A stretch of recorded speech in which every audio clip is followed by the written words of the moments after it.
वाहिगुरु जी का खालसा, वाहिगुरु जी की फतेह। अस्सलाम वालेकुम।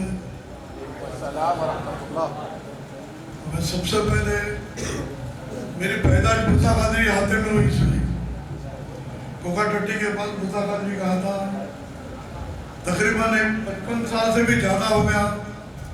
हमारे तनवीर साहब के वालिद साहब और हम एक साथ खेले कूदे सोए। मोहम्मद पाशा कादरी, आदम पाशा, तकरीबन मेरा बचपन पूरा अपने लोगों में गुजरा। और मेरे आज जो मौका मिला मुझ में यहाँ पर आने का, अव्वल अल्लाह नूर पाया, कुदरत के सब बंदे एक नूर थे सब जग उपजा, कौन बने कौन बने। सबसे पहले दुनिया में हम सब का मालिक एक ही है। इबादत करने का तरीका अलग अलग हो सकता, मगर इबादत तो अकाल पुरख की, परमात्मा की, अल्लाह की, खुदा की इबादत सब मिलकर कर रहे। तरीका अपना अपना अलग है। आपको एक बताता चलूं, गुरु नानक साहब ने सबसे पहले भाईचारगी का जो मिसाल दी, उनके जो साथी थे भाई मर्दाना जी एक मुसलमान थे और एक भाई बालाजी हिंदू थे। शुरू से ही उनके साथ एक भाई के तरह शिष्य ने बनाया उनको। भाई मर्दाना, भाई बाला उनके साथी थे। और गैर मजहबी कोई भी मक्का के दर्शन नहीं कर सकता, मगर गुरु नानक साहब मक्का साहब भी गए। भाई मर्दाना जी के कहने पर मक्का साहब के भी दर्शन किए। और हम जो ग्रंथ साहब को मानते हैं, गुरु ग्रंथ साहब में शेख फरीद जी की भी वाणी है।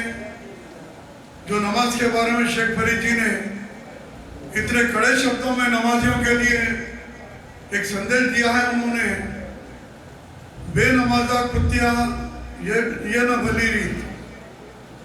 अगर मुसलमान रहकर अगर बेनमाजी है वो कुत्ते के समान है। इतनी बड़ी हिदायत उन्होंने दी है। मेरे भाइयों बच्चों से भी यही बोल रहा हूँ, भाई आप लोग दीनी तालीम और जो अंग्रेजी तालीम है, हिंदी तालीम है, जो भी लेने के अलावा नमाज जरूर पढ़ना है, इबादत जरूर करना है। उससे बढ़ के दुनिया में कोई भी नहीं है। क्योंकि हम इबादत करेंगे तो अल्लाह हमारे को हर तरीके से हम महफूज रखेंगे। अपने पढ़ाई में अपने वालिदैन को, अपने परिवार को भी खुशहाल रखते हैं। मैं सभी बच्चों से यही गुजारिश करता हूँ। बहुत अच्छा लगा वक्फ के बारे में भी जो बोले, क्योंकि ये जो हुकूमतें हैं हमको दबाने की कोशिश कर रहे हैं। आज आपके साथ हो रहा है, हमारे साथ 84 में भी हो चुका। 1984 में जब इंदिरा गांधी को कत्ल कर दिया गया था, जो इंदिरा गांधी ने जो काम किया था दिल्ली पंजाब में अकाल तख्त साहब को जो नुकसान पहुंचा था, आप सभी को मालूम है। वहां पर सरकार ने बनाकर देने के बाद भी, इमारत खड़ी करने के बाद भी, फिर वो इमारत को अकाल तख्त साहब को पूरी तरह से ढा के तोड़ देकर फिर से नई इमारत हम लोगों ने खड़ा की, सिख लोगों ने खड़ा की, गवर्नमेंट की। हमको जरूरत नहीं है, गवर्नमेंट मारती भी फिर इलाज भी करती। हमको ये नहीं होना है। हमको अच्छी तरीके से सभी को अच्छी तरीके से देखना है।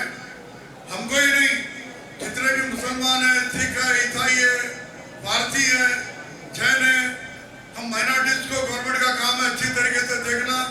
हमको जो सहूलियत देना है सभी के साथ हमको भी वो सहूलियत देना। मगर जो अकाल तख्त साहब में अटैक कर बुलडोजर चलाकर जिस तरीके से नुकसान पहुंचाया गया था, उसका बदला आपको मालूम है। वजीर आजम इंदिरा गांधी का कत्ल 2 लोगों ने किया था, जिनको फांसी की सजा हुई। मगर 84 में दिल्ली में इस तरीके से रस्मकुशी की गई, जिसमें हजारों लोग, गवर्नमेंट का बताना कुछ और है, पर हजारों लोगों को जिंदा जलाया गया। क्योंकि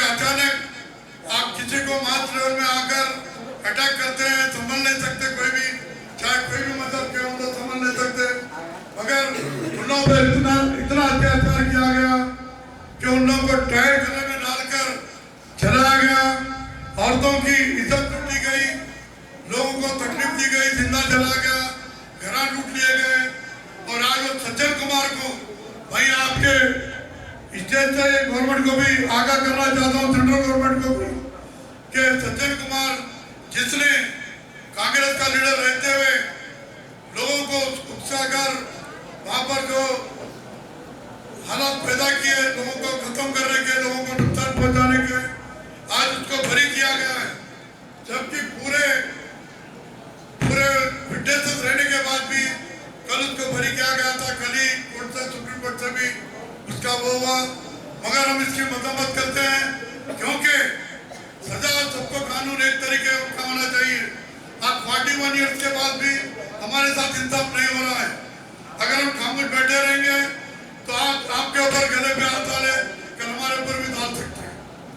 बिल्कुल हम सबको एक होना है, एक होकर लड़ना है, ताकि हम किसी मजहब के खिलाफ नहीं है, हम किसी धर्म के खिलाफ नहीं है।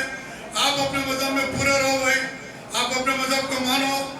हम यही बोलते हैं कि हर भाई अपने मजहब को मानना चाहिए, अपने मजहब का, हर मजहब का एहतराम करना चाहिए, किसी को बुरा नहीं बोलना चाहिए। मगर तुम दूसरे मजहब को बुरा बोलेंगे और हमको नहीं बोलना बोले तो बिल्कुल गलत है। आप मेरे आंख में उंगली डालेंगे तो मैं भी तुम्हारे आंख में उंगली बराबर डालूंगा और आंख में आंख रख के बात करूंगा। मैं सभी बच्चों से यही बोल रहा हूँ कि आप लोग जो तालीम ले रहे हैं बहुत अच्छी बात, बहुत खुशी की बात है। प्रिंसिपल साहब का भी बहुत शुक्रिया है जिन्होंने इन बच्चों को तैयार कर रहे हैं। और आप लोग दिल लगाकर पढ़ना है और आप लोग आगे चलकर हुकूमत में शामिल होना है, IAS बनना है, APS बनना है, बड़े बड़े ओहदों पे काम करना है, डॉक्टर बनना है, इंजीनियर बनना है। आपकी जो तकलीफ है, मदरसे से जो लोग हमारे लोग उठा रहे हैं, जो काम कर रहे हैं, उनका नाम ऊंचा करना बोले तो आप लोग भी अच्छी तरीके से दिल लगाकर पढ़ना है। मेरे बहनों बच्चियों को भी यही बोल रहा हूँ कि वो लोग भी, क्योंकि आप लोग पीछे हटना नहीं पढ़ाई के बारे में, इंजीनियर बनो, डॉक्टर बनो, मेडिकल में जाओ, हर तरीके से आप लोग आगे बढ़ना है। लीडरशिप में भी आना है। कल 33% लेडीज के लिए भी रिजर्वेशन होने वाला है। आप लोग बिल्कुल उसमें आगे आना है। ये आप लोगों को मेरा रिक्वेस्ट है कि आगे आकर आप लोग पढ़ाई कर आगे बढ़ना है और अपने मजहब के साथ रहकर, मजहब के जो दीन में तालीम लेकर, साथ ही जो मजलूम है उन लोगों की मदद करना है। कोई गरीब है, कोई तकलीफ में है, कोई मजहब नहीं देखते हुए मैं ये नहीं कहता हूँ कि आप खाली मुसलमान को मदद करो। मैं अपने लोगों को नहीं कहूँगा कि आप सरदार जी की मदद करो, ऐसा नहीं। जो भी तकलीफ है उसकी मदद करना है हमें। और उस अल्लाह को याद करते हुए जिसने हमें पैदा किया, दुनिया में हमको एक इंसान का जीवन दिए, उसको याद करते हुए, अपने मजहब में रहते हुए, अपने धर्म की सेवा करते हुए अपने धर्म का नाम करना है। मेरे को जो वक्त दिया उसके लिए बहुत बहुत शुक्रिया। जय हिंद।